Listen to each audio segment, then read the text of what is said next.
O'zkom nazorat inspeksiyasi tomonidan o'tgan 2025-yil davomida aloqa, axborotlashtirish va telekommunikatsiyalar sohasida amalga oshirilgan ishlar, nazorat tadbirlarining natijalari, shuningdek, sohaga oid qonunchilik yangiliklari haqida ma'lumot beramiz. O'tgan yil davomida sohada qonun va normativ hujjatlar, davlat standartlari talablariga rioya qilinishi yuzasidan 134 ta tashkilotda tekshiruvlar o'tkazildi. Nazorat tadbirlarining 26 tasi davlat va xo'jalik yurituvchi organlarda va 108 tasi tadbirkorlik subyektlarida o'tkazilgan. O'zbekiston Respublikasi Prezidentining tadbirkorlar huquqlari va qonuniy manfaatlarini ishonchli himoya qilish chora-tadbirlari to'g'risida 2024-yil 14 noyabrdagi farmoniga muvofiq tadbirkorlik subyektlari faoliyatida o'tkazilgan barcha tekshiruvlar yagona davlat nazorati axborot tizimida ro'yxatga olish orqali biznes ombudsmanni xabardor etish tartibida amalga oshirilgan. Shu bilan birga huquqni muhofaza qiluvchi hamda boshqa vakolatli organlar so'roviga muvofiq 510 ta tekshiruv va o'rganishlarda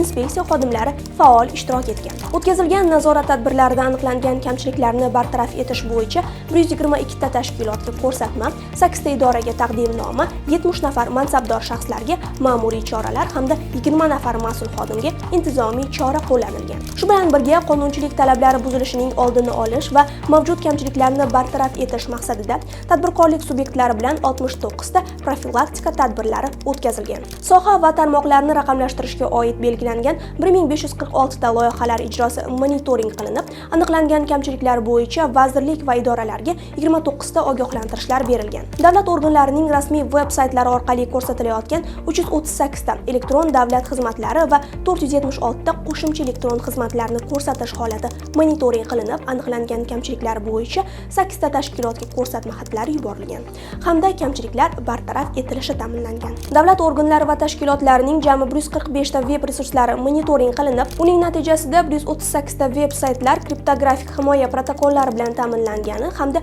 145 ta veb-sayt resurslari O'zbekiston Respublikasi hududidagi serverlarda joylashtirilgani aniqlangan. Murojaatlar yo'nalishiga to'xtaladigan bo'lsak, o'tgan 2025-yilda inspeksiyaga 7883 ta murojaat kelib tushgan bo'lib, shundan 6429 tasi qanoatlantirilgan.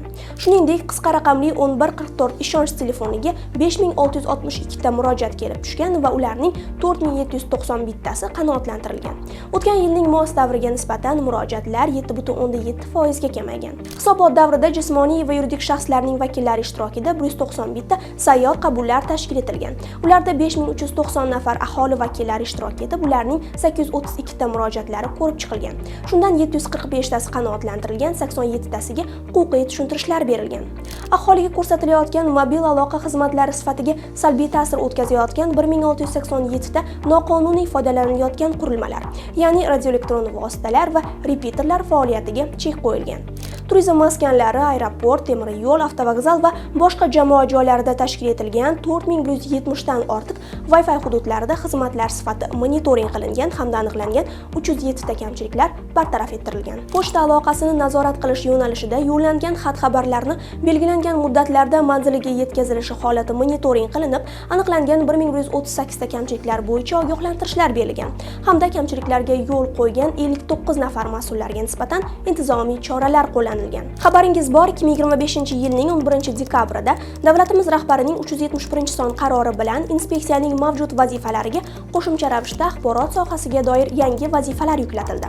Jumladan, axborotlashtirish, telekommunikatsiyalar, pochta aloqasi, raqamli texnologiyalar sohasida davlat nazoratini amalga oshirish, ommaviy axborot vositalarini ro'yxatga olish, ular tomonidan qonunchilik hujjatlari talablariga rioya qilinishini monitoring va nazorat qilish, noshirlik va matbaa faoliyati subyektlari tomonidan qonunchilik hujjatlari talablariga rioya qilinishini nazorat qilish, bolalarni ularning sog'lig'iga zarar yetkazuvchi axborotdan himoya qilish, shuningdek taqiqlangan axborot, jumladan onlayn platformalarda tarqatilishini cheklash vazifalari yuklatildi. Shu bilan birga inspeksiyaga 2027-yil 1-yanvarga qadar aholi va tadbirkorlik subyektlariga ko'rsatilayotgan raqamli servis va xizmatlarning sifati, axborot tizimlari va resurslarining maqsadliligi va samaradorligi hamda ularning ish faoliyatini monitoring qilish, murojaatlarni tezkor ko'rib chiqish imkoniyatlariga ega bo'lgan raqamli nazorat platformasini ishga tushirish vazifasi belgilandi. Kelgusidagi brifing va yangiliklarda yuqoridagi yo'nalishlar bo'yicha amalga oshirilayotgan vazifalar natijalari borasida ham